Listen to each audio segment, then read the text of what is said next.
Why, hello there. Welcome to In the Studio. Today, the topic of discussion is the kick and snare or clap relationship. So sometimes I don't want a snare or clap that's a major component of the drum groove.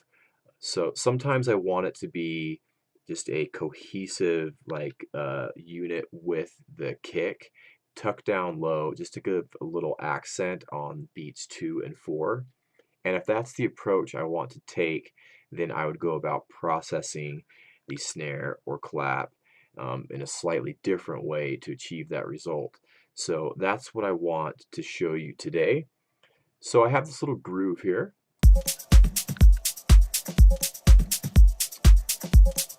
and I have that snare loop playing, which is nice and snappy. Right now it's sitting up front. It's a major component of the drum groove. That's not what I want. I want something that's gelled with the kick just to give a little bump in energy on beats 2 and 4. So let's make that happen. If I'm going for that approach, the first thing I want to do probably is tame the transients of the snare. So I'm going to grab a compressor to do that. It's going to grab the SSL bus compressor, and I want to tame the transients because I want the transients of the kick to be the most, to be the predominant force. So I'm going to smooth out this snare by adding a fast attack on the compressor and a longer release. Let's see what we got here. Okay, that's a little too much compression for me. I only want a couple dB. Yeah. So I'm going to reduce the input gain going into that compressor. So I'm going to grab any volume or gain control will work. It's going to pull down the gain a little bit going into the compressor.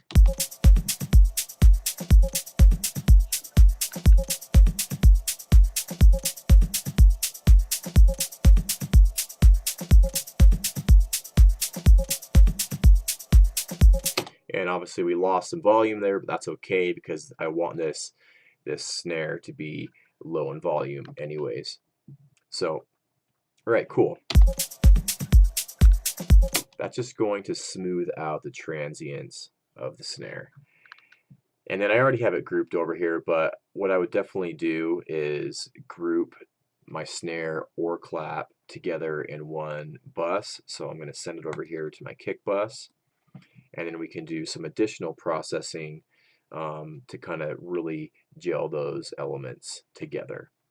So first thing I might do is add a touch of saturation. So I'm going to grab the tape oxide here, just a nice saturation plugin from UAD, easy to use.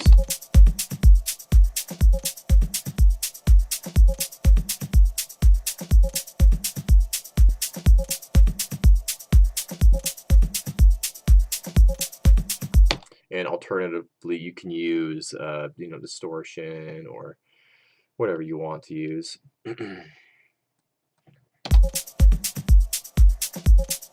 So that'll help gel those two elements together, and then I might add a touch of compression here as well. I'm just going to grab the legacy version. And so on this one, I don't want to squash the transients, so I'm going to let the transients come through on this. So I'm going to bump up the attack a little bit.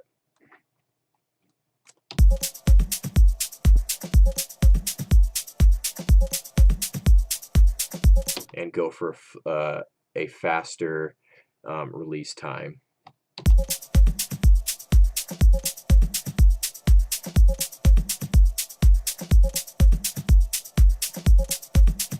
Yeah.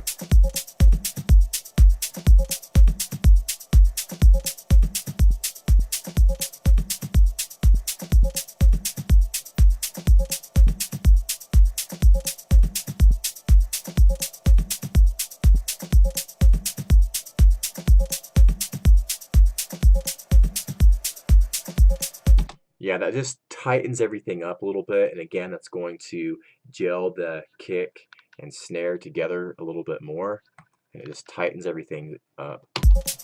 Without it, and with.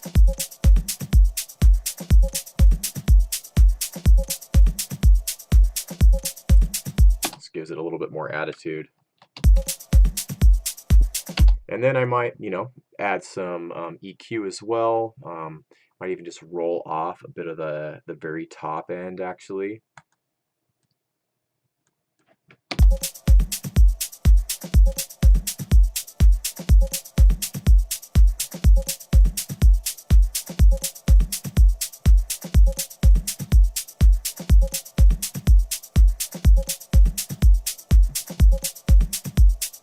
Without the snare.